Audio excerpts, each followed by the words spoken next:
যে আমার পিঠে কোনোভাবে কোনো আঁচড়ের দাগ, পজিশনে উনি বলছেন যে মার্কিংস রয়েছে বা ইত্যাদি, সেগুলো খুবই আমাদের বডির কোনো প্রাইভেট পার্টস ইত্যাদি, এই ধরনের জায়গায় চোট, এই ধরনের জায়গায় র্যাশেস ইত্যাদি এরকম হচ্ছে ওনার। বাড়ির থেকে বেরিয়ে উনি কাজে গেছেন, কাজে যাওয়ার পরে ওনার তারপর থেকে আর কোনো মেমোরি নেই 8 দিনের। বাড়িতে পুলিশ এসছে হঠাৎ করে। ওকে, ওনাকে নাকি দুটো ছেলে কোনো গলিতে গিয়ে কোনো রেপ করার চেষ্টা করেছে, যে আমি 2 বছর ধরে ওর শরীরেই আছি, এবং বয়ফ্রেন্ডকেও সুইসাইড করাই 1 সপ্তাহের মধ্যে। দেখছি একটা লিফট এলো, লিফট এসে খুললো, খোলার পর দেখলাম ভিতরে কি। তো তখন ওই সাপের শ্রাদ্ধ করাতে হয়, এবং এর জন্য একটি বিখ্যাত টেম্পল আছে সাউথ ইন্ডিয়া, এটা ম্যাঙ্গালোরের কাছে একটি জায়গায়। জলের স্বপ্নর দুটো আমি ভাগ করে দিচ্ছি। তখন এটা নেক্সট জেনারেশনের উপরে কার্ডস হিসেবে তাদের বার্থ চার্ট দেখলে এই জিনিসটা বোঝা যায়, এবং এই স্বপ্নটা তারা দেখে।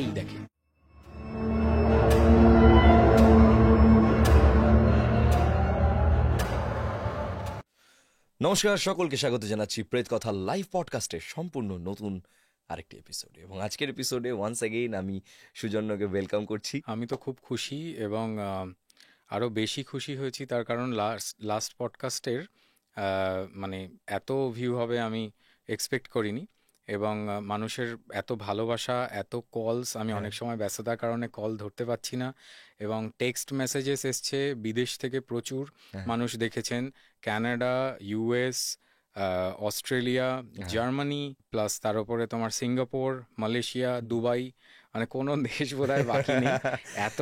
কারণ প্রেত কথা একটা ইন্টারন্যাশনাল প্ল্যাটফর্ম এই মুহূর্তে, কারণ ইন্টারন্যাশনালি আমরা স্পটিফাইতেও দেখেছি যে 52টা দেশ থেকে 53টা দেশ থেকে এই সময় আমাদেরকে শুনছে।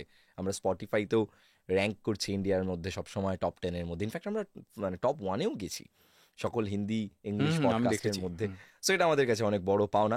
যাই হোক, এই সমস্ত বিষয়ে গল্প তো হবেই, কিন্তু আজকে যেহেতু সুজন্য আছে আমার সঙ্গে আজকের পডকাস্টে, আমার মনে হয় সবার প্রথমে আমরা একটা ভূতের ঘটনা শুনবো, একটা সত্যিকারের ঘটনা শুনবো, এবং তারপর আমরা কথা বলবো আজকে কিছু স্বপ্ন নিয়ে, স্বপ্নের কিছু সমস্যা নিয়ে, জলাশয় নিয়ে, এবং আমরা কথা বলবো পিতৃদোষ নিয়ে, কালসর্প যোগ নিয়ে, এবং আরও এমন কিছু টপিক নিয়ে যেগুলো আপনাদের খুব ভালো লাগবে, আপনারা নিজেদের জীবনের সঙ্গে রিলেট করতে পারবেন। এবং তার পাশাপাশি আমরা যে আগের পডকাস্টে কথা বলেছিলাম নজর দোষ নিয়ে বা ভূত প্রেত সংক্রান্ত বিভিন্ন বিষয় নিয়ে, সেই পডকাস্টটিও কিন্তু আপনি চাইলে সুজন্যর ফার্স্ট পডকাস্ট যেটা আমাদের এই চ্যানেলে, সেটি দেখে নিতে পারেন। আমরা চলে যাব এখন সুজন্যর কাছে। তার আগে একবার বলে দিই, আপনি যদি আমাদের স্টুডিওতে এসে আপনার ঘটনা শেয়ার করতে চান, তাহলে আমাদেরকে হোয়াটসঅ্যাপ করুন 9875476704, এই নাম্বারে ভয়েস করে পাঠান আপনার ঘটনা। আপনার ঘটনা সিলেক্টেড হলে আমরা আপনাকে ডেকে নেব আমাদের স্টুডিওয়ে, এবং আপনি এসে আপনার ঘটনা শোনাবেন সমগ্র পৃথিবীর বুকে থাকা সকল বাঙালিকে। শুরু হচ্ছে প্রেত কথা লাইভ পডকাস্টের সম্পূর্ণ নতুন একটি এপিসোড। আমি গৌরব আছি আপনাদের সঙ্গে, ক্যামেরার উল্টো দিকে কৌশিক, এবং আজ আমার গেস্ট সুজন্য। প্লিজ ঘটনাটা বলো। ঘটনাটা হচ্ছে একটি ক্লায়েন্টের। আমি ইউজুয়ালি কখনো কোনো ক্লায়েন্টের কোনো বলা ঘটনা এভাবে কখনো আমি এর আগে বলিনি, তার কারণ আমি এটা বিলিভ করি যে কোনো অ্যাস্ট্রোলজারকে দেখানোটা খুব কনফিডেন্সিয়াল একটি ব্যাপার।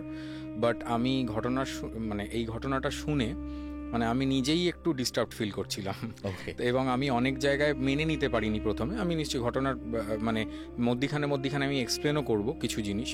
তো এইটা হওয়ার পরে আমি তাকে কল করি আলাদা করে, এবং তার কাছ থেকে আমি পারমিশন চেয়েছি এই গল্পটা মানে ঘটনাটা বলার জন্য।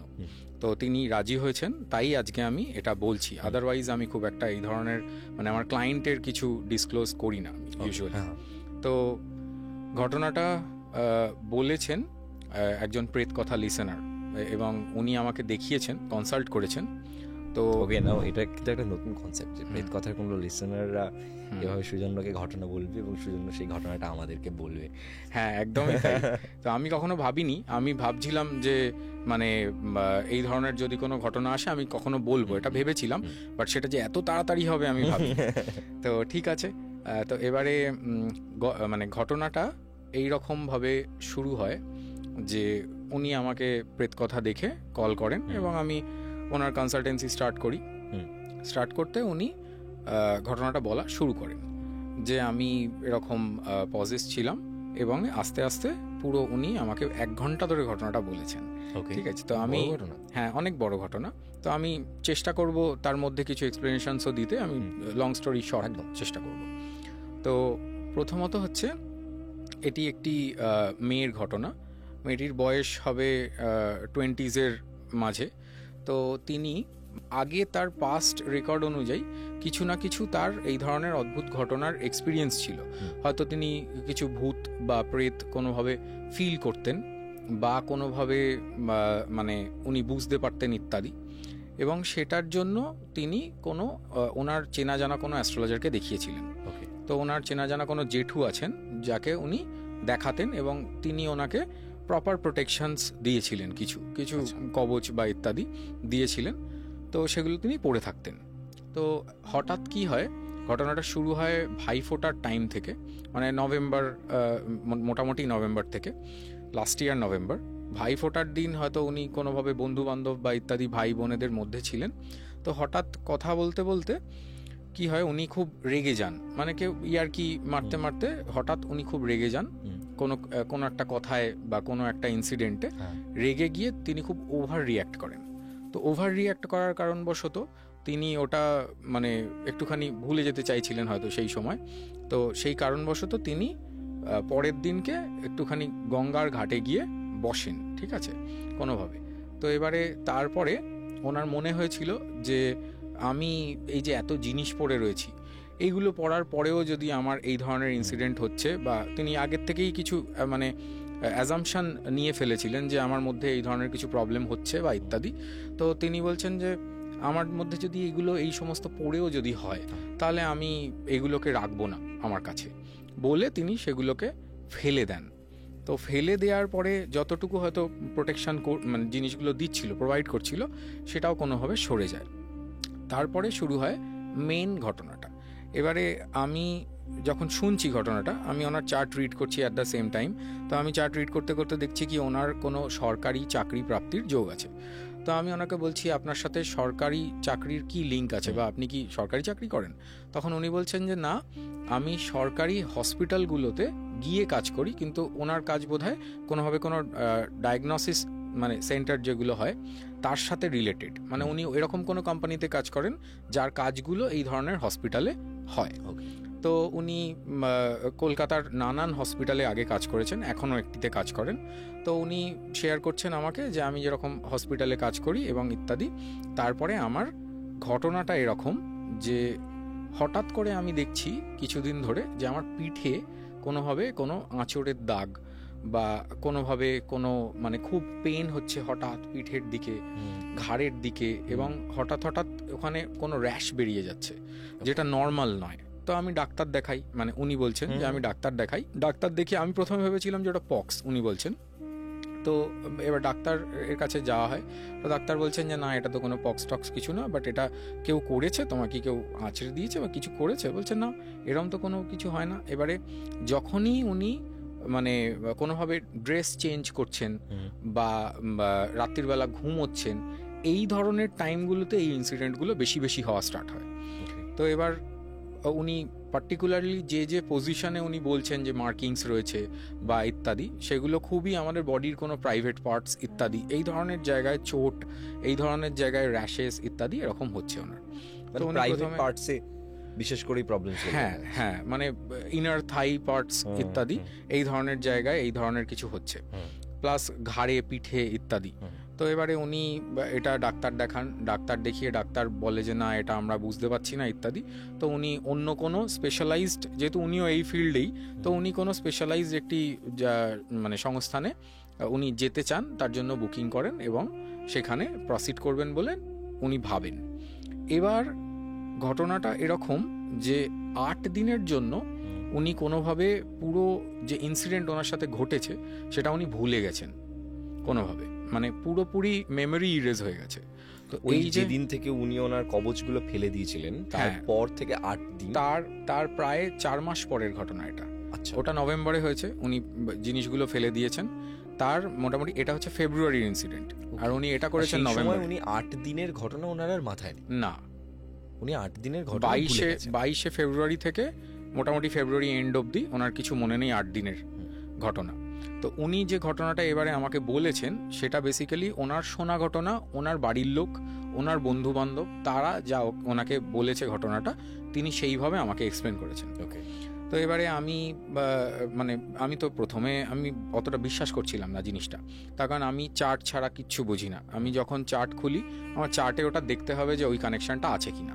আমি দেখছি কি চন্দ্র পীড়িত স্যাটার্নের দ্বারা, কেতুর দ্বারা, তো যেগুলো ধরো মানে সিমটমস হয় একটা চার্টে।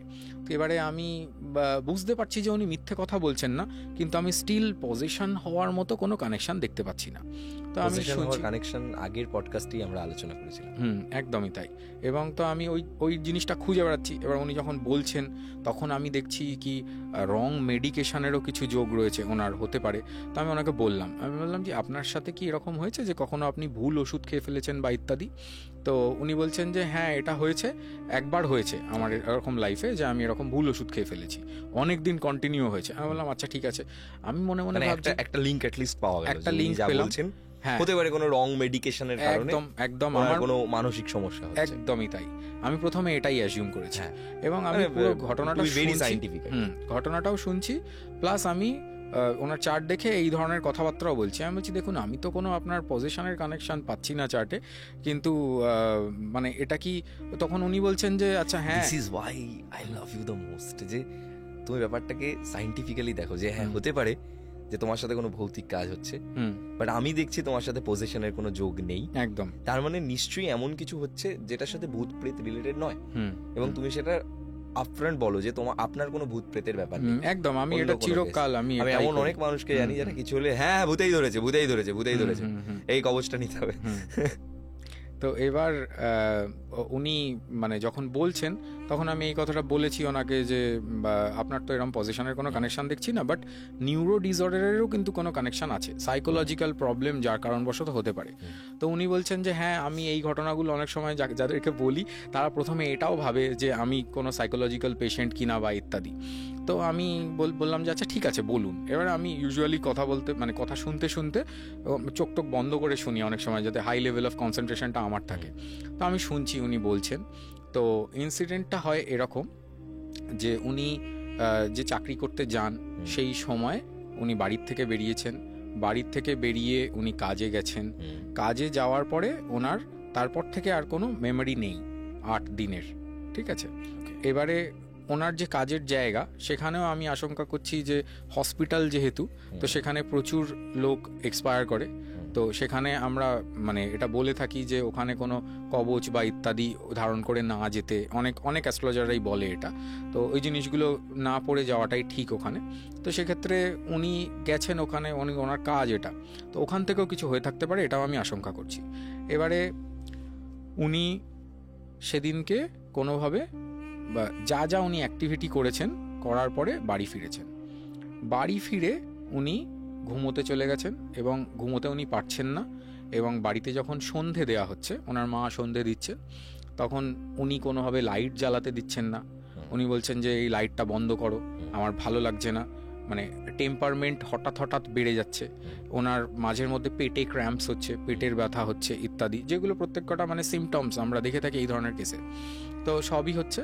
তো উনি এরকম মাকে বলেছেন যে মা এরকম তুমি লাইট জ্বালিও না। বলছে আচ্ছা ঠিক আছে, আমি সন্ধ্যেটা দিয়ে নিই, তারপরে আমি লাইটটা আবার না হয় নিভিয়ে দেবো। শাঁখ বাজাতে দিচ্ছে না, ঠিক আছে, যেগুলো মানে সিমটমসে হয় সবই উনি করেছেন। করার পরে উনি ঘুমিয়ে পড়েছেন। ঘুমিয়ে পড়ে এখানে মানে মেন গল্পটা এইখানে, যেহেতু আমি অনেক শর্টে বলছি গল্পটা। তো বাড়িতে পুলিশ এসছে হঠাৎ করে। ওকে। পুলিশ এসে বলছে যে আপনাদের মেয়ে কোথায়।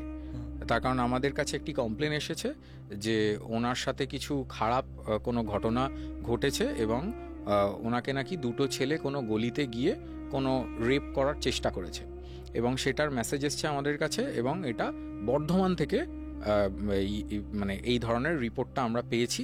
তো আমরা তাই জন্য এসছি, আপনার মেয়েকে ডাকুন। তো যথারীতি একটা নর্মাল মেয়ে একটা মিডল ক্লাস ফ্যামিলিতে বিলং করে, তার বাড়িতে হঠাৎ পুলিশ এসে এরকম কথাবার্তা বলেছে, স্ট্রেঞ্জ। তো তার বাবা মানে বাড়িতে প্যারেন্টসরাও একটু ঘাবড়ে গেছে, বলছে না ও তো কাজে গেছিল, কাজ থেকে ফিরে এসছে, কাজ থেকে ফিরে এসেও ঘুমোচ্ছে।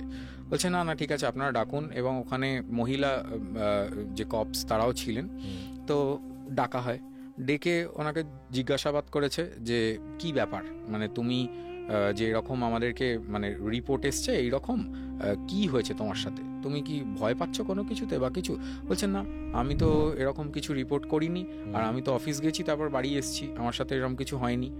তো এবারে উনিও বুঝতে পারছেন না, অনেক খুন হয়ে গেছে। তারপরে যথারীতি মানে কপস মানে পুলিশরা ওখান থেকে চলে যাওয়ার পরে উনি নেক্সট এবারে আরও যে নেক্সট ডেজ ছিল তার মধ্যে উনি আবার সেই জেঠুর কাছে যাওয়ার প্ল্যান করেন, যার কাছ থেকে উনি কবচ নিয়েছিলেন বা ইত্যাদি, যেগুলো ওনাকে প্রোটেক্ট করতো কোনোভাবে। তো উনি গেছেন, গিয়ে এবারে উনি বলছেন যে জেঠু এরকম আমার এই প্রবলেম হয়েছে, আমার পেটেও ব্যথা করছে ইত্যাদি। তো জেঠু ওনাকে দেখে বলেছেন যে আচ্ছা তোমার পেটে ব্যথা করছে, তুমি ডাক্তার দেখাও ভালো, তোমার যে সবসময় এইরকম কিছু হবে আমি তো তোমার মধ্যে কিছু সিমটম দেখতে পাচ্ছি না। তো তখন নাকি উনি কোনো একটা এমনভাবে হাসেন যেটা দেখে তখন উনি ওই জেঠু সন্দেহ করে যে আচ্ছা এই ধরনের কিছু ইনসিডেন্ট হয়ে থাকতে পারে হাসিতে। তো এবার তখন বলে যে আচ্ছা ঠিক আছে তোমার এই ধরনের কিছু হয়ে থাকতে পারে, তো তোমাকে আমি অমুক দিনে তো এই জিনিসটা দেব। তো ইউজুয়ালি আমরা এই ধরনের কেসেসে মানে অ্যাস্ট্রোলজাররা বা তান্ত্রিক যারা রয়েছেন তারা এখানে নারসিমহার কিছু জিনিস প্রয়োগ করা হয়, ঠিক আছে, যাতে প্রোটেকশন এলিমেন্টটা ভালো করে দেয়া যায়। তো এবারে হয়তো সেই রকমই উনিও কিছু ভেবেছেন, এবং উনি মুসলিম তন্ত্র ফলো করেন, আমাদের মধ্যে অনেকেই করে, যেহেতু মুসলিম তন্ত্রে একটু ফাস্ট এফেক্ট হয়। তো এই জিনিসগুলো উনি তখন ব্যাখ্যা করেছেন এবং বলেছেন যে অমুক দিনে এসে অমুক পূর্ণিমা আছে, ওই দিনকে তোমাকে আমি কিছু জিনিস দেব। তো এবারে উনি চলে গেছেন, চলে গিয়ে উনি আবার মানে ওনার যা সেন্সেস আছে সেগুলো তখনও মানে মানে উনি গাড়িতে যাচ্ছেন তখনও কোনো উনি ইভেন্ট করেছেন, মানে ওখানে মানে কিছু প্রবলেম ক্রিয়েট করেছেন, যেতে যেতে মানে টলছেন, কখনো কখনো উনি সেন্সেসে থাকছেন না, তো ইত্যাদি এরকম কিছু হয়েছে। ওনার মা অনেক সামলে টামলে ওনাকে নিয়ে গেছে, এবং পরের দিন বা যে কোনো জায়গায় উনি ট্রাভেল করছেন তখন মার সাথে ট্রাভেল করছে, এরকমও কিছুটা হয়েছে। এবং তারপরে উনি আবার অফিস গেছেন, উনি অফিস যাওয়াতে উনি একা থেকেছেন, মানে উনি ইউজুয়ালি মানে কোনো এই ধরনের বাইরের খাবার টাবার খান না, কোনো রেস্টুরেন্টে যান না। তো ওদিনকে কিছু ওনাদের অফিসের একটা ইভেন্ট ছিল, তো সেখানে উনিও ইনভাইটেড ছিলেন। তো সবাই চলে গেছে, অফিসে উনি একা। তো উনি বলছেন যে আমি যখন অফিসে একা রয়েছি আমি বারবার ফিল করছি কি আমার পাশ দিয়ে কেউ হেঁটে যাচ্ছে, আমার ঘাড়ে কেউ টাচ করে চলে যাচ্ছে, এরকম উনি ফিলিংস হয়েছে ওনার। তো সেই ফিলিংসগুলো উনি আবার বাড়ি এসে আবার বলেছে মাকে। তো এবারে মা তখন বলেছেন যে আচ্ছা ঠিক আছে তাহলে আমরা দেখি উনি যেটু কি বলছেন, তারপরে আমরা আবার অন্য কারোর কাছে দরকার পড়লে যাব। অন্য সন্ধানও ওনাদের কাছে ছিল, তো তার কাছে যাওয়া হয়েছে। তার কাছে গিয়ে এবারে তাকে আবার উনি মামা বলেন, কোনো পরিচিতই কেউ হবেন। তো তিনি বলেছেন দেখে যে আচ্ছা তোমার মধ্যে কোনোভাবে কিছু আমি সেন্স করতে পারছি, কোনো স্পিরিট অ্যাটাক তোমার হয়েছে। তো সেই মামার কাছে উনি গেছেন, গিয়ে উনি মানে যখন বসেছেন তখন উনি দেখে বলছেন যে আচ্ছা তোমার কোনো স্পিরিট অ্যাটাক হয়ে থাকতে পারে, আমি এরকম কোনো সিমটম দেখতে পাচ্ছি তোমার মধ্যে। তো উনি তখন পুরো মানে ঘটনাটা শোনেন বাড়ির লোকের কাছে, ওনার মা গেছিল সাথে। শোনার পরে তখন কোনোভাবে ওনাকে জিজ্ঞাসাবাদ করে, যেরকমভাবে তান্ত্রিকরা মানে ল্যাঙ্গুয়েজ যেরকম করে, কি কে তুই, বল কোথা থেকে এসেছিস। বলছে যে আমি। আচ্ছা এই জিজ্ঞাসাটা যখন কোনো তান্ত্রিক বা অ্যাস্ট্রোলজার করছেন, বিশেষ করে তান্ত্রিকরাই এটা করে থাকেন, তার আগে তো নিশ্চয়ই কোনো ক্রিয়া করে থাকেন। হ্যাঁ নিশ্চয়ই কোনো উনি কিছু ক্রিয়া করেছেন, সেটা আমি আর অতটা ডিটেলসে যাচ্ছি না, সেটা যে যার নিজের মতো ক্রিয়া হয়, এটা গুরুর উপর ডিপেন্ড করে। এটা তান্ত্রিক জিজ্ঞাসা করলে উল্টো দিক থেকে উত্তর আসবে, এটা কনফার্ম। হ্যাঁ একদমই তাই। এবং আমি যদি আমি জিজ্ঞাসা করি, ধরো কেউ আমার সামনে পজেসড হয়েছে এবং তাকে যদি আমি গিয়ে বলি যে না এমনি জিজ্ঞেস করলে তখন ওরকম হবে না, তার আগে কিছু নিয়ম কানুন আছে, তার আগে কিছু মন্ত্র করে দিতে পারে কেউ চাইলে, বা কোনো জিনিস খাইয়ে দিতে পারে, বা অনেকে মারধরও করে, ঠিক আছে, কিছু আগে। যেমন আগে আমরা ওঝাদেরকে দেখি, সবার আগে হচ্ছে যে এই ক্রিয়াটা করছে তার নিজের ডিফেন্স, দেহবন্ধ। দেহবন্ধ করে তারপরে যা ক্রিয়া করবে সে সেই ক্রিয়াটার ওপরে, এটা গুরুবিদ্যা। তো এখানে যার গুরু যেরকমভাবে শিখিয়েছে সে সেই রকমভাবে প্রয়োগটা করে। তো এখানে এই কেসে কি হয়েছে, ওই যে জেঠু যিনি যার কাছে আগে গেছিল উনি বলেছিলেন যে পজেশনটা কোনো ছেলের, মানে স্পিরিটটা কোনো ছেলের, আমি এটা মিস করে গেছি। আর এটা যেটু আগেই বলে দিয়েছিলেন যে হ্যাঁ, যে ওই মেয়েটার মধ্যে রয়েছে সে কোনো ছেলে। হ্যাঁ, এবং এই এখন যার কাছে গেছেন ইনাকে মামা বলেন, তো ইনি এবারে যখন জিজ্ঞাসাবাদ করছেন কে তুই বল, কোথা থেকে এসেছিস, কতদিন আছিস তুই ওর সাথে, তখন মেয়েটি বলছে, মানে বেসিক্যালি স্পিরিটটা বলছে ওনার কথায় যে আমি 2 বছর ধরে ওর শরীরেই আছি, ওর সাথেই আছি আমি 2 বছর ধরে। বলছে তুই 2 বছর আছিস, তুই তোর তোর প্রবলেমটা কি, মানে কি করতে চাইছিস তুই? তো বলছে যে আমি ন্যায় বিচার চাই, বা আমি যে কষ্টটা পেয়েছি সেই কষ্টটা আমি দেখাতে এসেছি।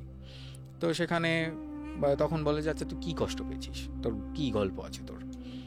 তো তখন মেয়েটি বলে যে আমাকে একবার আমি অফিস থেকে ফিরছিলাম এবং আমাকে এরকম 2টো ছেলে মিলে একটি গলিতে নিয়ে গিয়ে কোনোভাবে ধর্ষণ করে, এবং আমি সেটা কোনোদিনও কাউকে বলতে পারিনি। আমি বাড়ি ফিরেছিলাম, বাড়ি ফিরে আমি বাড়ির লোকদেরকে জানিয়েছিলাম। তো বাড়ির লোকেরা আমাকে তখন সাজেস্ট করে যে দেখ তুই মানে তুই যে বয়সের, তোর কোনোদিনও বিয়ে দিতে পারবো না, তোর নানান রকম প্রবলেম হবে, তুই এই জিনিসটা নিয়ে আর বেশি কিছু বলিস না বা কোনো কমপ্লেন বা পুলিশকে কোনো কমপ্লেন করিস না।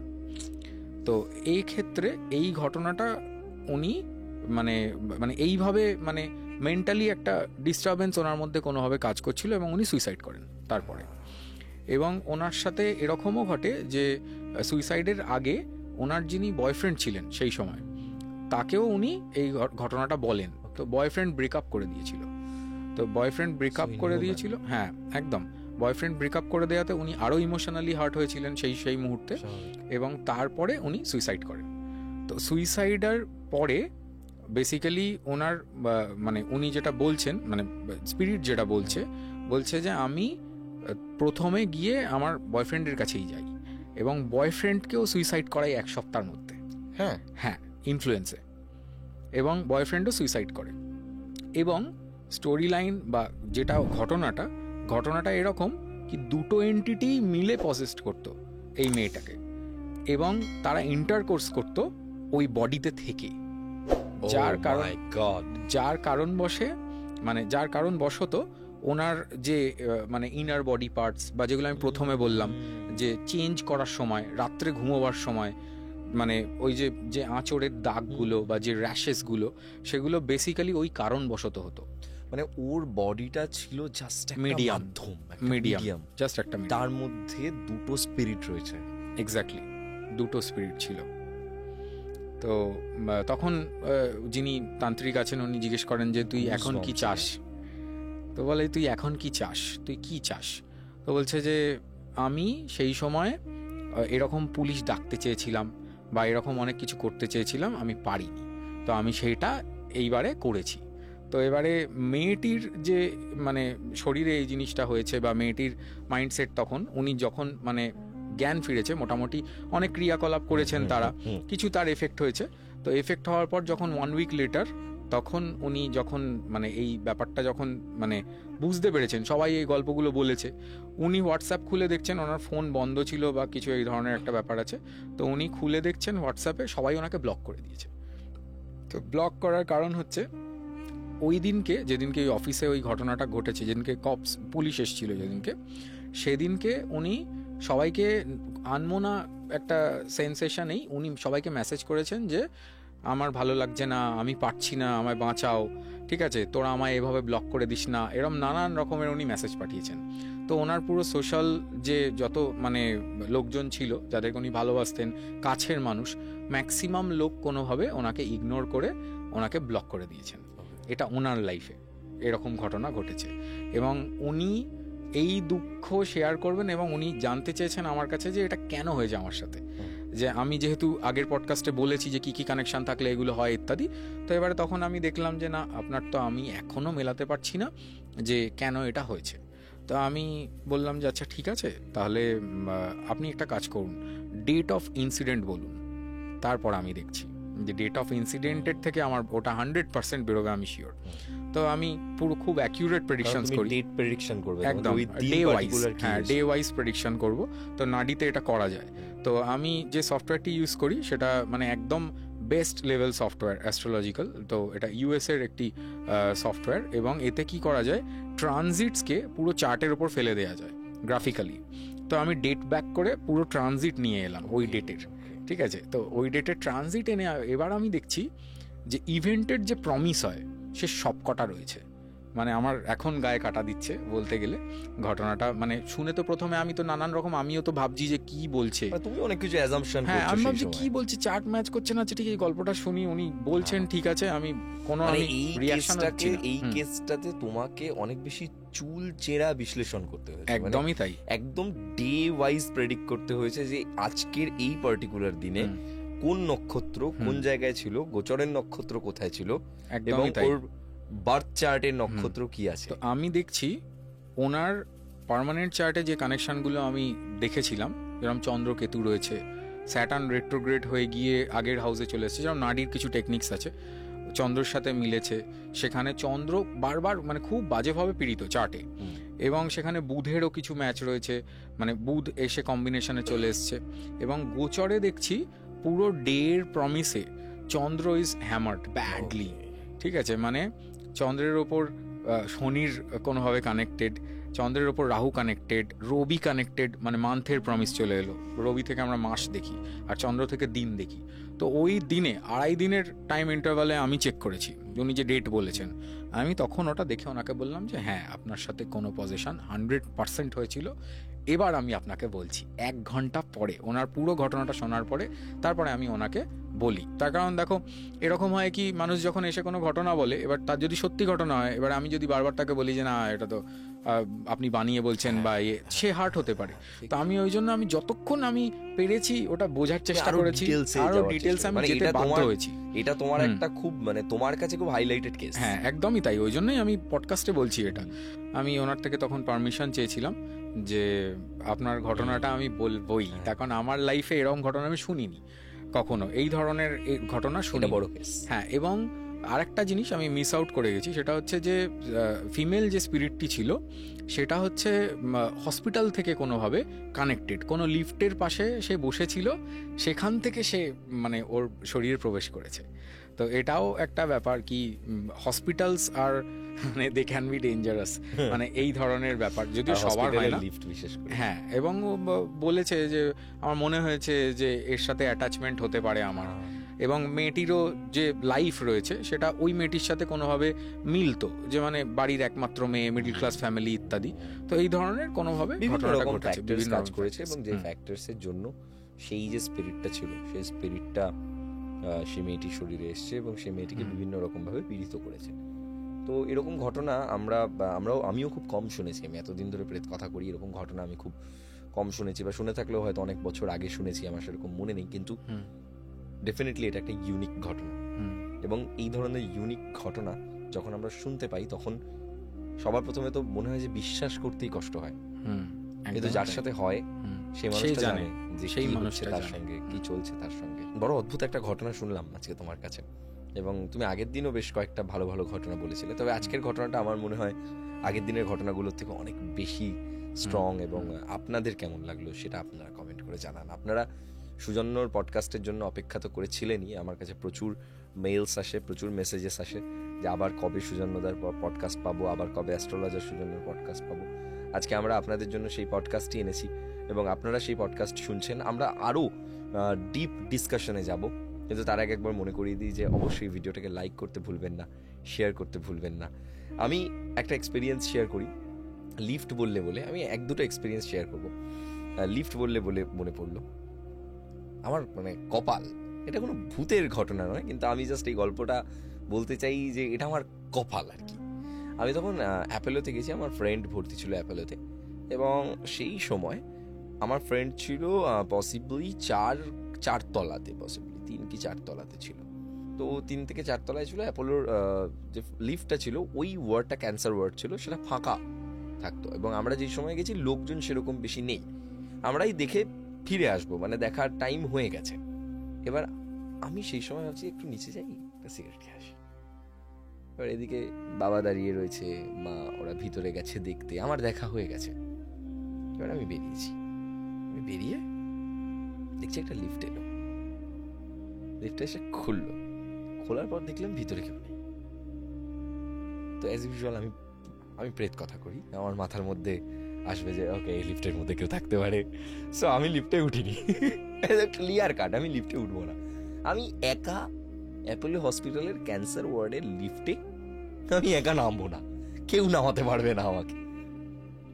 আমি জাস্ট ডিসিশনটা নিলাম। বাবা বললো কি হলো, যাবি না? হ্যাঁ না। লিফটের দরজাটা বন্ধ হলো, 1 থেকে 2 সেকেন্ড গোটা হসপিটালে কারেন্ট চলে গেল।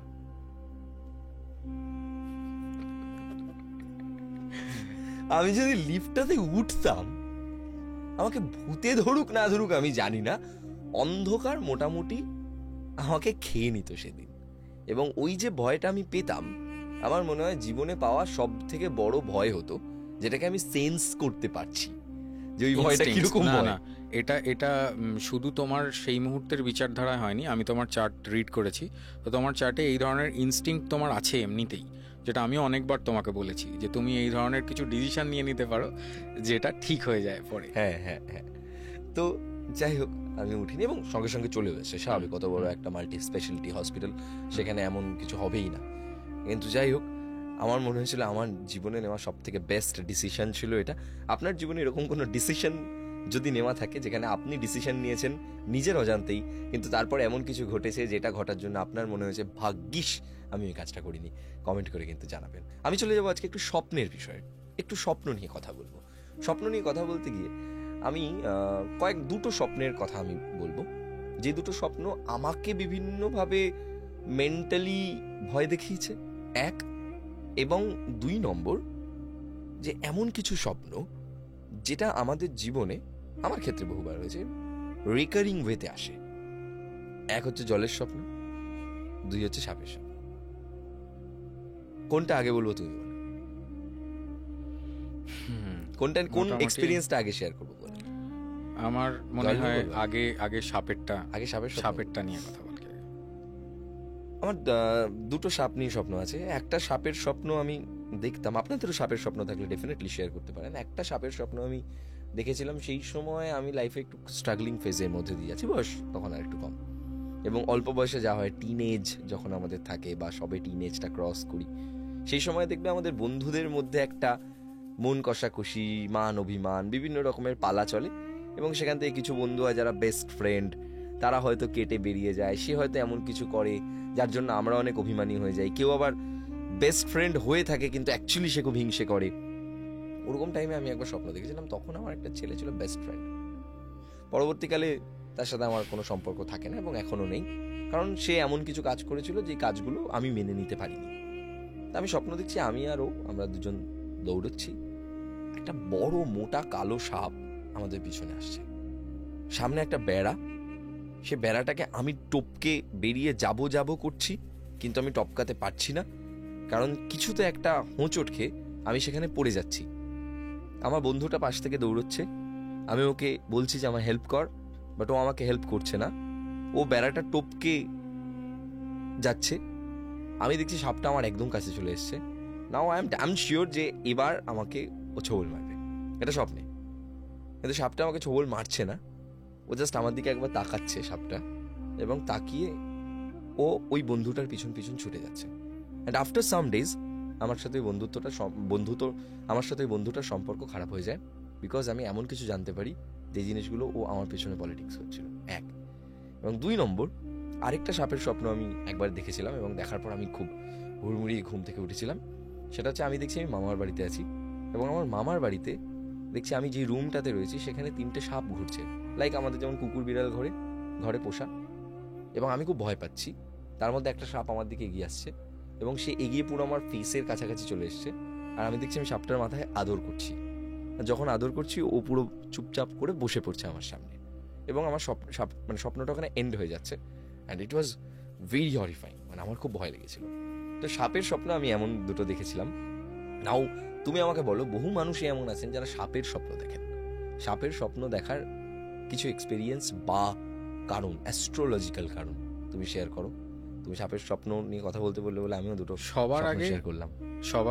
আমি কথা বলবো দুঃস্বপ্ন নিয়ে, যেহেতু এই ধরনের স্বপ্ন দেখলে সবার আগে ভয় পেয়ে যাবে সবাই। তো এই ধরনের, আমার এগুলো দুঃস্বপ্নই ছিল।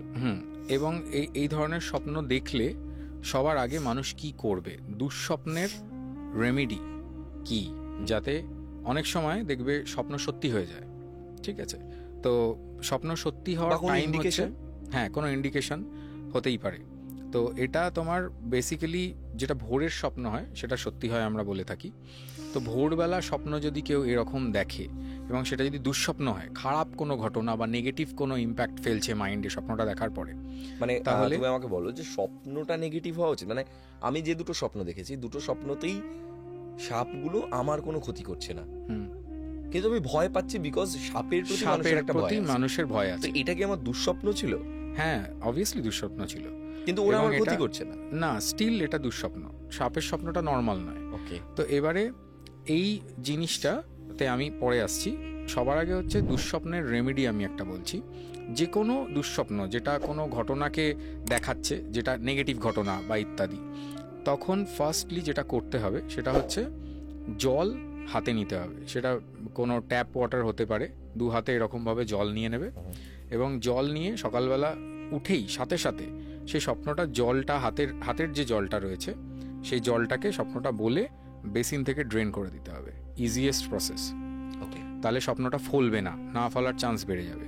সেকেন্ড হচ্ছে যতজনকে পারবে স্বপ্নটা বলবে, তাহলেও স্বপ্নটা না সত্যি হতে পারে।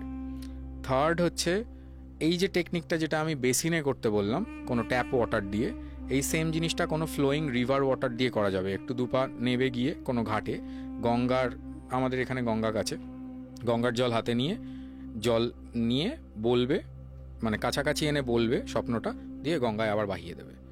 তো এইটা রেমেডি আমি অনেক জায়গাতে বলেছি আগে, মানে আমার ক্লায়েন্টদেরকে বলেছি বেসিক্যালি। তো তারা সবাই কাজ পেয়েছেন এবং আমি নিজের লাইফেও এটা অ্যাপ্লাই করেছি অনেকবার। আমি দেখেছি কোনো ঘটনা খারাপ ঘটে না এটা করলে। এবার আমি চলে আসি সাপের স্বপ্নে, টু স্পেসিফিক। সাপের স্বপ্ন যেটা আমাদের মানে ট্র্যাডিশনাল ভ্যালিউজে যেটা মিনিং বলা হয়, সাপের স্বপ্ন দেখলে বলা হয় বংশবৃদ্ধি হয়। ঠিক আছে, এটা একটা গুড সাইন। বাট এটার অ্যাস্ট্রোলজিক্যাল সিগনিফিকেন্স হচ্ছে কোনোভাবে যাদের জন্মছকে রাহু হয় খুব পাওয়ারফুল, বা রাহু নিচস্থ, রাহু এক্সল্টেড মানে তুঙ্গস্থ, বা রাহু ডেবিলিয়েটেড মানে নিচস্থ, অথবা রাহু মূল ত্রিকোণস্থ যেখানেও পাওয়ারফুল হয়, বা রাহু সক্ষেত্রী, এই ধরনের ইনসিডেন্ট তাদের হতে পারে। এবং সাথে সাথে যাদের কালসর্পদোষ থাকে চার্টে, তাদের এই জিনিসটা হতে পারে। কালসর্পদোষ কি? কালসর্পদোষ হচ্ছে রাহু এবং কেতু বেসিক্যালি একই বডির পার্ট, স্বরভানুর পার্ট। আমরা ওই চার্নিংয়ে গল্প যেটা রয়েছে, তো শ্রী বিষ্ণু এসে গলা কেটে দেন, স্বরভানুর গলা কেটে দেন, মাথাটা রাহু, বডিটা কেতু। তো এখানে রাহু কেতু ওই জন্য শ্যাডো প্ল্যানেটস বলা হয়। এগুলো কোনো প্রপার প্ল্যানেট না, বাট অ্যাস্ট্রোলজিক্যাল সিগনিফিকেন্সে এদের প্ল্যানেটের মতনই ভ্যালিউ দেওয়া হয়। একটা নর্থ নোড অফ মুন, একটা সাউথ নোড অফ মুন। তো ড্র্যাগনস হেড, ড্র্যাগনস টেলও বলা হয়। হেড হচ্ছে রাহু আর টেল হচ্ছে কেতু। তো এবারে এটা একে অপরের যে ডিস্টেন্স থাকে সেটা 7 হাউস দূরে থাকে। মানে টোটাল রাশিচক্রে 12টা হাউস আছে এবং সেখানে মানে একে অপরের সপ্তমে থাকে, অপোজিটে 180 ডিগ্রিজে থাকে। দুটো প্ল্যানেট একসাথে থাকে না। তো এবার একটা পার্ট মানে একটা অ্যাক্সিসে, রাহু কেতুর একটা অ্যাক্সিসে মানে একটা সাইডে চার্টের যদি সব প্ল্যানেট চলে যায় কোনোভাবে, আর একটা সাইড খালি হয়ে যায়, সেই অনুযায়ী যে দোষটা ক্রিয়েট হয় সেটাকে কালসর্পদোষ বলা হয়। এবং 12টা বিভিন্ন স্নেকের নাম অনুযায়ী কালসর্পযোগ হয়, ডিপেন্ডিং অন দ্য হাউস, যেখানে অ্যাসেন্ডেন্ট থেকে কত নম্বর হাউসে রাহু আছে এবং কোথা থেকে ওটা স্টার্ট হচ্ছে সেই অনুযায়ী নাম দেয়া আছে 12টা সাপের।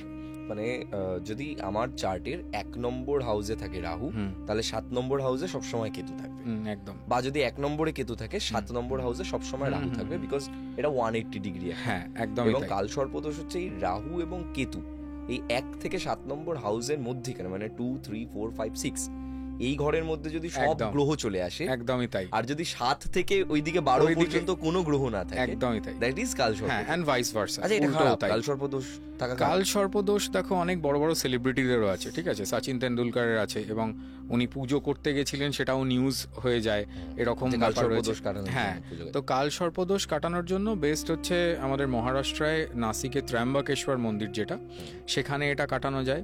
এবং আর একটা এখানে সিগনিফিকেন্স আছে, সেটা হচ্ছে যেটা নিয়ে আমি কাউকে কথা বলতে দেখিনি কোনো অ্যাস্ট্রোলজারকে, maybe I am the first astrologer যে এই কথাটা বলছে। তো সেটা হচ্ছে যে there is a thing called Sarpa Sanskara. তো সর্প সংস্কারা হচ্ছে বেসিক্যালি সাপের শ্রাদ্ধ, মানে পূর্বজন্মে হয়তো কোনো পাপ করেছিল, কোনো সাপকে মেরে ফেলেছিল বা ইত্যাদি, কোনো টর্চার করেছে, বা কোনো সাপকে হয়তো বাড়ি থেকে তাড়িয়ে দিয়েছে, সে কষ্ট পেয়েছে ইত্যাদি, এরকমও নানান রকম হতে পারে। বা হয়তো সে তার বাসস্থান ছিল, ওখানে বাড়ি বানিয়েছে, তো তার কোনো কিছু, হ্যাঁ হ্যাঁ, সাপকে উচ্ছেদ করেছে, তো সে কোনোভাবে কষ্ট পেয়েছে সেই জীবনে, তো এই জীবনে ওটা কার্মিক ডেপ্ট হিসেবে চলে আসে। তো তখন ওই সাপের শ্রাদ্ধ করাতে হয়, এবং এর জন্য একটি বিখ্যাত টেম্পল আছে সাউথ ইন্ডিয়া, এটা ম্যাঙ্গালোরের কাছে একটি জায়গায়, নাম হচ্ছে কুক্কে সুব্রমণিয়াম। কুক্কে সুব্রমণিয়াম টেম্পলে সর্প সংস্কারা হয় এবং কালসর্পেরও পুজো হয়। এটা পুরো ওয়ার্ল্ডে একমাত্র জায়গা যেখানে সর্প সংস্কারা হয়।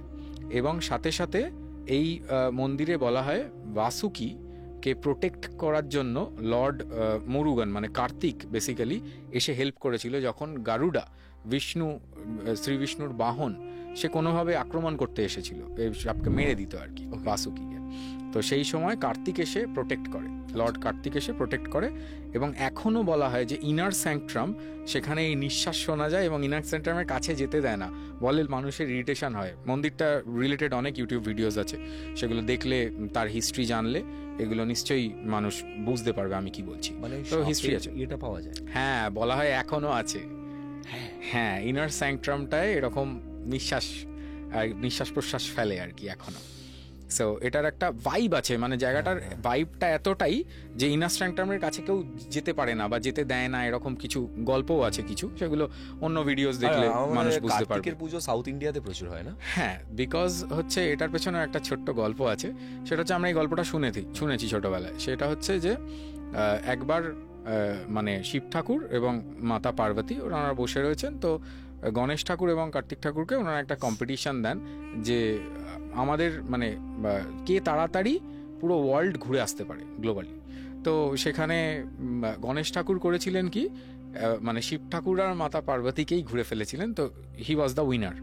আর কার্তিক যেহেতু গড অফ ওয়ার, তো মানে ও অন্যভাবে জিনিসটাকে নিয়েছিল সেন্টিমেন্টে, এবং he started travelling the world actually. তো এবার যখন উনি এই কম্পিটিশনটায় হেরে যান, তখন ওনার খুব রাগ হয়েছিল। তো রাগ হওয়ার পরে উনি তিরুতানি বলে একটি পাহাড়ে, ওনার মন্দির আছে ওখানে সাউথ ইন্ডিয়ায়, তো ওখানে রেগে মেগে বসেছিলেন। তো ওই জন্য সাউথ ইন্ডিয়ায় এত চল, এবং ওনারা মুরুগান বলেন। তো আরও অনেক নাম আছে, স্কন্দ এবং অন্য অন্য নাম আছে, তো সেগুলোও মানে খুব বিখ্যাত টেম্পল আছে সাউথ ইন্ডিয়ায় লর্ড কার্তিকের। এনিওয়েজ, আবার টপিকে ফিরে আসি। তুমি যেটা আরেকটা জিজ্ঞেস করেছো আমাকে, সেটা হচ্ছে জলের স্বপ্ন। জলের স্বপ্নর দুটো আমি ভাগ করে দিচ্ছি। প্রথম ভাগ হচ্ছে কেউ যদি কোনো শুধু জল দেখছে, কোনো নেগেটিভিটি কিছু দেখছে না, যে জলের পাশে যাচ্ছে, জলের পাশে বসে আছে, এখানে একটা এন্টিটির কথা আমি উল্লেখ করব। এটাও আমি জানি না, হয়তো কোনো পডকাস্টে কেউ বলেনি আগে। সেটা হচ্ছে জল প্রেত। জল প্রেত কদিন আগে আমরা ঘুরে এলাম, মন্দারমণি থেকে কদিন আগে ঘুরে এলাম, তার কদিন আগে গেছিলাম আমরা পুরী। হ্যাঁ, মানে আমরা জল প্রেতের কাছ থেকে ঘুরে এসেছি। তো এবার জল প্রেত জিনিসটা কি? এটা একটা এন্টিটি যেটা সমুদ্রের পাশে থাকে, নদীর পাশে না। বিকজ নদীর জল হচ্ছে কিছু নিলে সেটার ফেরত দেয় না, বাহিয়ে নিয়ে চলে যায়। ওই জন্য অনেক অ্যাস্ট্রোলজিক্যাল রেমেডিতে আমরা বলি কি অমুক জিনিসটা বা অমুক প্ল্যানেটের কোনো দ্রব্য বাহিয়ে দিন, ঠিক আছে? তো সেই ধরনের রেমেডিজ আমরা করাই। তো এখানে সমুদ্রের ব্যাপারটা কি, সমুদ্র কিছু নেয় না, ফিরিয়ে দেয়। তো ওই জন্য অ্যাস্ট্রোলজিক্যাল কোনো রেমেডি সমুদ্রে হয় না। এবার সমুদ্রের পাশে বলা হয় এই জলপ্রেত এন্টিটিটা থাকে, আর এর লোভ হচ্ছে খাবারে। তো বেসিক্যালি ধরো সমুদ্রের ধার থেকে আমরা কিছু খাবার খাচ্ছি, এর যদি কোনোভাবে নজর লাগে তো সোজা পেট খারাপ হবে সবার আগে। আমার মনে পড়ে গেল পুরীতে আমরা দাঁড়িয়ে সমুদ্রের পাশে কত মাছ ভাজা খেয়েছি। নিয়মটা হচ্ছে ভাগ্যিস এখানে পেট খারাপ হয়নি। না, এখানে নিয়মটা হচ্ছে জলপ্রীতকে কিছু খেতে দিতে হয়, জলে কিছুটা অংশ ফেলে দিতে হয় খাবারের, তারপর খেলে এই প্রবলেমটা হয় না। আচ্ছা এটা এক। আচ্ছা, এটা দুই নদীর হচ্ছে- ধারে হয় না, না, নদীর ধারে হয় এটা না। সমুদ্রের ধারে। হ্যাঁ, because nadi is considered as holy, any river which flows is a holy river. Next হচ্ছে আরেকটা ধরনের স্বপ্ন হয় যেটা নেগেটিভ স্বপ্ন জলের, যে কেউ পড়ে যাচ্ছে হঠাৎ, জলে পড়ে যায়। জলে পড়ে যাচ্ছে, জলে ডুবে যাচ্ছে, এরকম স্বপ্ন দেখে অনেকে। তো এই স্বপ্নটার মিনিং হচ্ছে তার জন্মছকে কোনোভাবে পিতৃদোষ আছে, পিতৃদোষ যেটাকে আমরা বলে থাকি। তো এই দোষটাকে আমি একটুখানি ছোট্ট করে এক্সপ্লেন করছি। এটা হয় তখন যখন কোনোভাবে ফাদার্স অ্যানসিস্টেরিয়াল লিনিয়েজে, মানে বাবার পূর্বপুরুষদের মধ্যে কারোর কোনোভাবে অপঘাতে মৃত্যু হয়ে থাকে, অথবা তাদের যদি কারোর শ্রাদ্ধ শান্তি ঠিক করে না করানো থাকে, তখন এটা নেক্সট জেনারেশনের উপরে কার্স হিসেবে তাদের বার্থ চার্ট দেখলে এই জিনিসটা বোঝা যায়, এবং এই স্বপ্নটা তারা দেখে 100%। এবং আমি ম্যাক্সিমাম কেসেস, মানে তোমার পডকাস্ট করার পরে আমার কাছে বহু লোক আছে, মানে আমি 70% চার্টে এই প্রবলেমটা দেখে থাকি। এবং আমি এটা বলে বলে মানে আমার এরকম হয়ে গেছে, মানে কি বলবো, পডকাস্টে কিছু ধরো আমরা কথা বলি যেরকম তোমাদেরও প্র্যাকটিস হয়ে যায় যে এটা এই টাইমে বলতে হবে যে কমেন্ট করুন, ইয়ে করুন, তো ওই রকম আমার হয়ে গেছে কি আমি চার্টে দেখলাম, আমি ওটা বলে দিলাম আপনার কিন্তু পিতৃদোষ আছে, এটা এরকম হয়। এবং এই পিতৃদোষ থাকলে মানুষের জীবনে অনেক প্রবলেম আসে। তাদের মানে স্ট্রাগল কমতে চায় না, কারোর টাকা জমে না, কারোর বিয়ে হতে চায় না, কারোর বেবি হতে চায় না, চাইল্ড বার্থ হয় না, রিলেটেড প্রবলেমস আসে। তো এটাকে কাটিয়ে নেওয়া খুব দরকার, এবং এটা কাটানোর জন্য বেস্ট রেমেডি হচ্ছে ত্রিপিণ্ডি শ্রাদ্ধ। এবং আমি যখন ত্রিপিণ্ডি শ্রাদ্ধ লোককে বলি, প্রথমেই লোকের প্রশ্ন হয় হচ্ছে না আমার তো বাবা মা বেঁচে আছে, এই কথাটাও লোকে জিজ্ঞেস করে। তো আমি এখানে ক্লিয়ার করে দিচ্ছি আপনাদেরকে, ত্রিপিণ্ডি শ্রাদ্ধ জিনিসটা পুরোপুরি আলাদা, এটা পিতৃদোষ কাটানোর জন্য একটি উপায়। এবং এর সাথে যেটা আমরা বাবা মা গত হলে যেটি করে থাকি, গয়ায় গিয়ে পিণ্ডদান করি, তো সেটাকে বলা হয় গয়া পিণ্ডদান।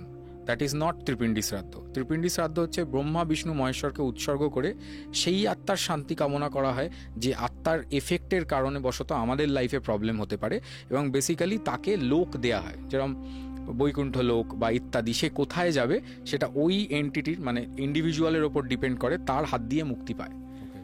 আর গয়া পিণ্ডদান আলাদা। গয়া পিণ্ডদানে পিণ্ড বেসিক্যালি 3টে জায়গায় ফেলতে হয়। একটা হচ্ছে ফাল্গু নদীতে কিছুটা পিণ্ড ফেলতে হয়, কিছুটা বিষ্ণুপাদ টেম্পলে, আর কিছুটা হচ্ছে ওখানে একটি অশ্বত্থ গাছ আছে সেখানে রেখে আসতে হয়। আর যদি কারোর অপঘাতে মৃত্যু হয় তাহলে তার পিণ্ডদানের অন্য সিস্টেম আছে, ওখানে প্রেতশিলা বলে একটি হিল আছে, সেখানে যেতে হয় এবং আলাদা রিচুয়ালস আছে যেটা ওখানে করায়।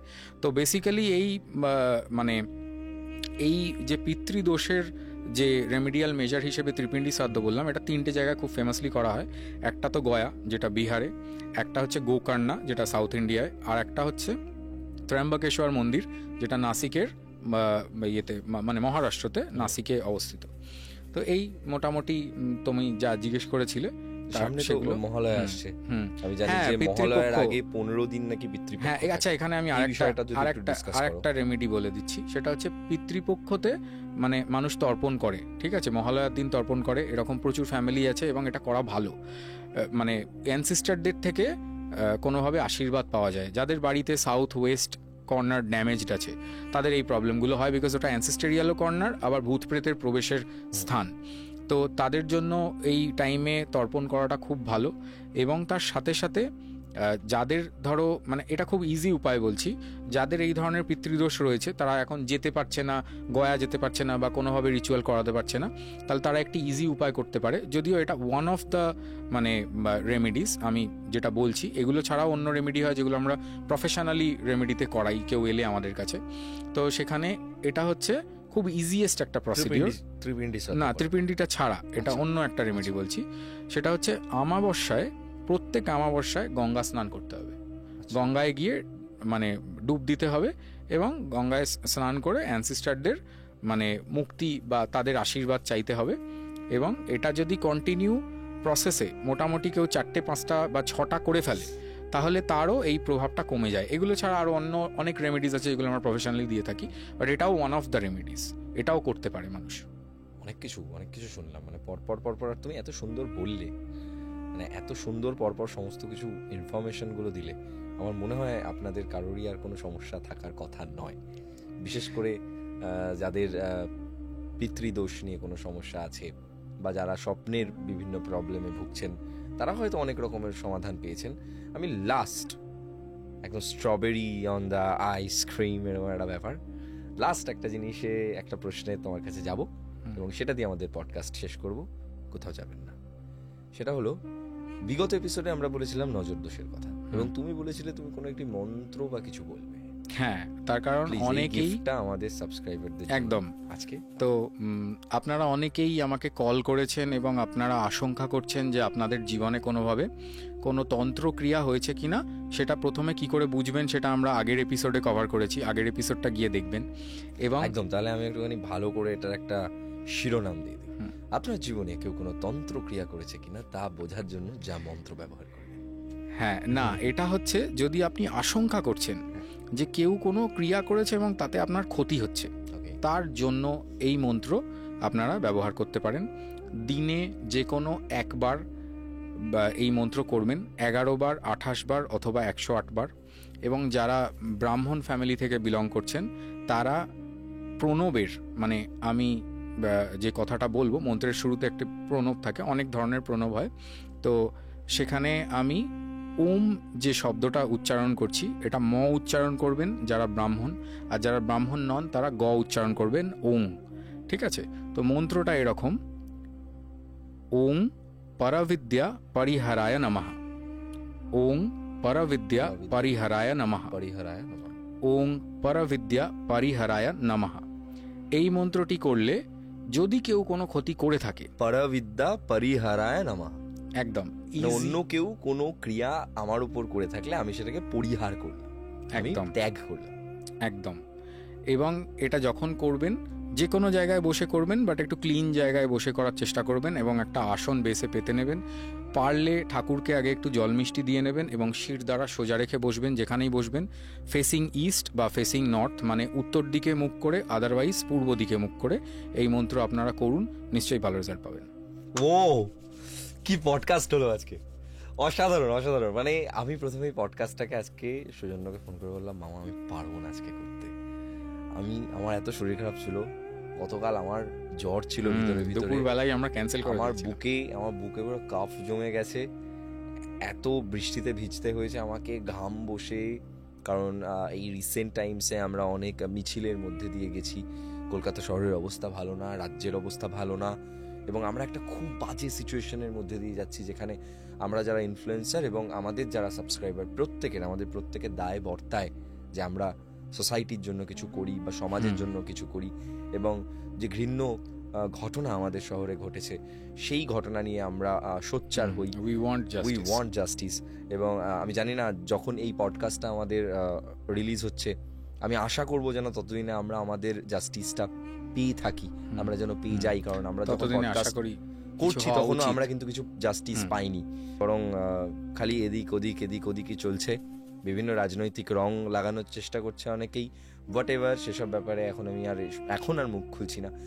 কিন্তু ওটাই যে আমার শরীর এত খারাপ ছিল যে আমি ভাবছিলাম, মানে আমি কালকে সমস্ত স্টুডিও ক্যান্সেল করে দিয়েছিলাম, গতকাল আমি সারা দিন বাড়িতে ছিলাম, আর সারা দিন ধরে আমি শুধু মানে রেস্ট নিয়েছি, বিকজ মানে এত বাজে অবস্থা ছিল আমার, আমি জাস্ট নিঃশ্বাস নিতে গেলেও আমার কাশি হচ্ছিল, এতটা কাফ আমার হয়েছিল।